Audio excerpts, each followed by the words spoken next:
Donc, pour installer un indicateur personnalisé sur Contour, on va prendre un exemple. On prend comme exemple l'indicateur qui s'appelle No Crossing, qui permet d'être alerté quand un achat ou une vente possible se pointe à l'horizon. Donc cet indicateur, il est gratuit et il est disponible sur le Discord Trader Prop Firm. Donc Fabrice va nous montrer comment aller le chercher. Donc ça se trouve dans un fil qui s'appelle indicateur gratuit. Donc ici, dans la section échange, indicateur gratuit. Ensuite, il y a les plateformes. On prend la première, indicateur Contour. Donc là, vous tombez sur un fil de discussion et vous allez trouver plusieurs indicateurs qui ont été développés par des membres du Discord. Ethereum, Renault, Philippe et d'autres. Et donc là, on va faire l'exemple avec No Crossing, qui est le dernier qui a été publié. Donc vous téléchargez les fichiers zip. Vous allez dans votre répertoire téléchargement. Ce que je conseille, c'est de créer un répertoire dédié pour les indicateurs Contour personnalisés que vous gardez dans un coin sur votre disque dur ou sur votre Google Drive. Et vous décompressez les deux fichiers. Donc No Crossing for Buy et No Crossing for Short.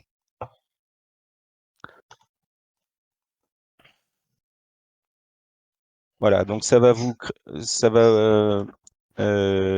créer 6 fichiers. Je ne vais pas rentrer dans les détails sordides. Donc ces 6 fichiers, vous les copiez dans un répertoire de Contour. Donc il faut trouver votre répertoire d'installation de Contour. Souvent c'est c2.contour. Alors, c'est sur le bureau. Voilà, bureau Contour. Alors, il faut le copier dans Settings, Script, Indicators. Voilà, vous copiez ça là-dedans.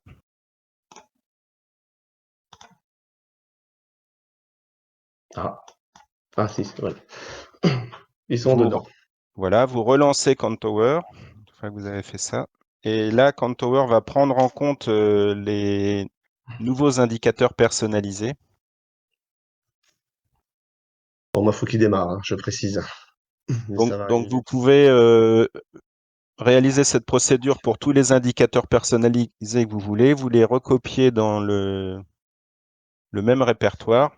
Vous relancez Contour et les indicateurs vont apparaître dans la liste des indicateurs.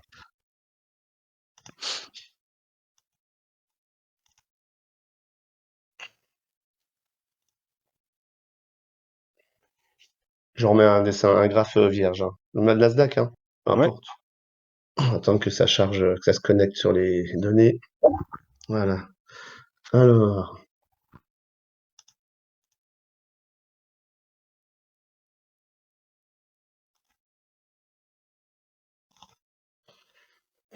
Voilà, il est vierge. Voilà, donc comme d'habitude, vous allez chercher les indicateurs, sauf que maintenant, vos nouveaux indicateurs vont apparaître dans la catégorie Custom. Donc vous les installez comme d'habitude. Donc celui-ci n'y est pas, hein, c'est moi qui l'ai mis celui-là. Celui-là Ouais, n'y c'est sera un pas. autre. Donc je mets les deux directement. Ouais, Ah bon, bah, on va déjà faire celui-là sinon. voilà. Attends, je vais mettre les deux. Et Voilà, donc les indicateurs No Crossing for Buy et No Crossing for Short, ça rajoute deux graphiques en dessous de votre graphique principal de prix. Et ces indicateurs permettent d'être alerter quand il y a un achat possible pour celui qui s'appelle No Crossing for Buy, celui du haut, et alerter sur une possible vente pour No Crossing for Short, celui du bas. Donc en fait, cet indicateur, il repère les tendances haussières ou baissières et les positions relatives des moyennes mobiles 7 et 35 dans une stratégie qu'on utilise au quotidien. Donc on peut peut-être ajouter les moyennes mobiles, comme ça on pourra expliquer les Ouais, bah, indicateurs. normalement, je les ai en template. Attends, je vais essayer de les mettre. Ah non, merde, c'est juste les moyennes mobiles. Ça, je vais recommencer.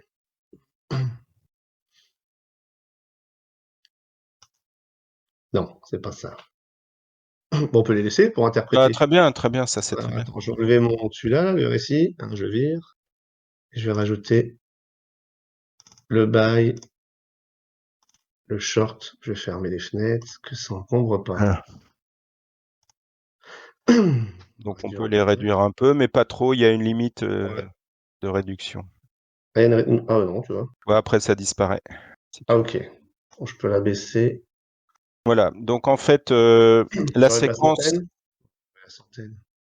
la séquence qu'on attend, c'est gris, orange et vert pour un achat, la recherche d'un achat, et gris, orange, rouge pour la recherche d'une vente. Donc la zone grise, on va prendre l'exemple d'un achat. La zone grise, c'est quand la SMA 35, c'est-à-dire la courbe rouge qui est sur le graphique, baisse depuis plus de 29 bougies. Celle-ci, par exemple. Voilà, donc là, on 27, ouais, descend, on c'est ça. descend, on descend, et puis au bout de 29 bougies, on va commencer à dessiner du gris. Et ensuite, on va attendre que la 35 passe haussière. Ça va donner du orange. Et puis après, quand la 7 baisse vers la 35 qui est haussière, ça va donner du vert. Celui-là est plus Et pertinent, là. Tu vois l'enchaînement. voilà, où tu peux revenir hier aussi, il y a eu un bon exemple, je Ouais. crois. Alors attends. Où ça? Celle-ci? Non. En bas de. Là, ici, là. Voilà. Ok, alors, attends. Celui-ci, hein. Je vais enlever les power trades. Ça nous emmerde. Voilà. Donc en fait, l'indicateur va vous dire, bah, en fait, on descend depuis un moment, et donc quand on descend pendant un moment, eh ben, la probabilité qu'on remonte augmente, et donc on va attendre un pullback sur un time frame court, par exemple 1 minute dans ce cas-là, c'est la SMA blanche. On va attendre un pullback de la SMA blanche vers la SMA rouge, la SMA 35 qui monte. La SMA 35 qui monte, ça veut dire qu'en 5 minutes, on est haussier. Donc en 5 minutes, vous êtes haussier, et en 1 minute, vous allez attendre un pullback, c'est-à-dire qu'en 1 minute, on est baissier, et en 5 minutes, on est haussier. Voilà. Alors, cet indicateur ne remplace évidemment pas une analyse préalable, c'est-à-dire qu'il faut tracer les niveaux, savoir si on est dans une tendance haussière sur un time frame plus élevé, comme par exemple 30 minutes, J'enlève les trucs qui font du bruit. Hein. etc., etc. Désolé. Mais voilà, cet indicateur vous donne vous permet surtout en fait d'attendre. C'est ça son point très positif, c'est qu'il vous permet d'attendre. Et dans une forte descente, par exemple, vous allez être tenté d'acheter tous les rebonds. Et souvent, dans une descente, bah, les rebonds ne sont que des pullbacks pour mieux continuer la descente, comme on a eu hier. Et donc, si vous achetez ces rebonds dans une tendance baissière 5 minutes, vous allez enchaîner les stops et daily stop si vous avez un daily stop, et cramage de compte si vous n'avez pas de daily stop. Parce qu'en fait, vous allez vous dire ça a baissé, ça a baissé. Et donc, je vais acheter parce qu'on est bas et que ça a bien baissé. Mais sauf que personne ne sait si ça va pas continuer à descendre. Donc, cet indicateur vous empêche, si vous suivez les couleurs là, vous empêche d'acheter trop tôt en fait. Et rien que ça peut améliorer vos résultats. Donc ça, c'est le No Crossing for Buy, c'est celui du haut, gris, orange, vert. Et son petit frère, c'est le No Crossing for Short, gris, orange, rouge, qui est en bas. Ouais, je cache, ce sera plus simple. Donc par exemple, on a un bon exemple là avec une hausse ininterrompue depuis 21h30 et des poussières. Et cette trendline est cassée. La 35 se retourne tout en haut là.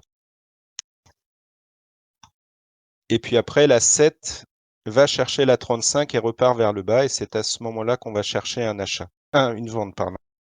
Donc là où la flèche rouge est placée. Voilà. Voilà pour ce qui est de cet indicateur et la manière de l'installer. Donc ensuite, vous pouvez installer tous les indicateurs personnalisés que vous voulez dans Quanttower avec cette même procédure.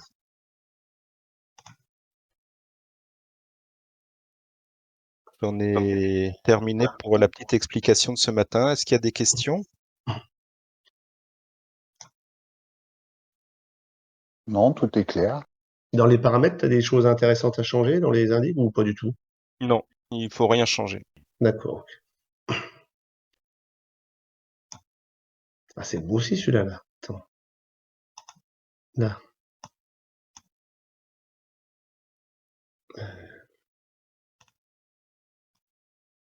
Voilà, là il y en a un aussi. Là.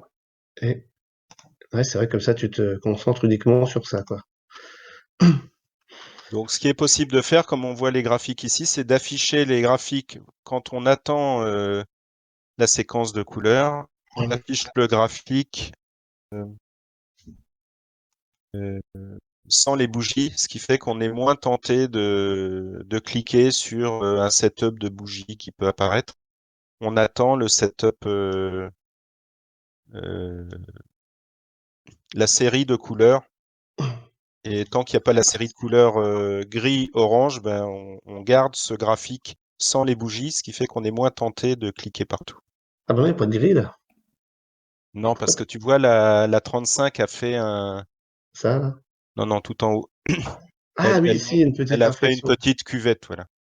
Ah, ok. Donc, ça a annulé la séquence en cours. Ok. Oui, c'est ça. Alors Après, c'est un après, indicateur, hein. Là, c'est juste... c'est mécanique, quoi, le truc, hein. bah, soit tu le suis à la lettre et tu ne prends que les setups qui te donnent, soit tu rajoutes pas de personnel. Par exemple, dans ce cas-là, bah, Ouais, tu c'est la peux petite dire zone neutre. que Là aussi, je pense. j'arrondis le haut et donc Là aussi, tu auras. finalement le setup, je peux le prendre. Mais bon, pour débuter, pour les personnes qui débutent ou les personnes qui n'arrivent pas à conserver des comptes Eval ou des comptes PA ou aller au payout, au début, ce qui est le mieux, c'est de suivre strictement l'indicateur, c'est-à-dire que tant que vous n'avez pas la séquence gris, orange, rouge, éventuellement avec une petite zone de noir entre deux couleurs, mais pas plus, vous ne faites rien. Voilà Oswald pour ce matin. Et sur les autres UT, ça fonctionne aussi, hein. Bon, attends, ouais. Ah, non, là j'en ai qu'un. Oui, alors on peut rajouter que l'indicateur fonctionne, il calcule le nombre de bougies, donc et puis les moyennes mobiles, elles sont sur les bougies aussi. Donc en fait, cet indicateur fonctionne quel que soit le time frame que vous utilisez. Vous pouvez passer en 5 minutes, en 30 minutes, en 30 secondes, en 15 secondes. Les indications de No Crossing sont toujours valables.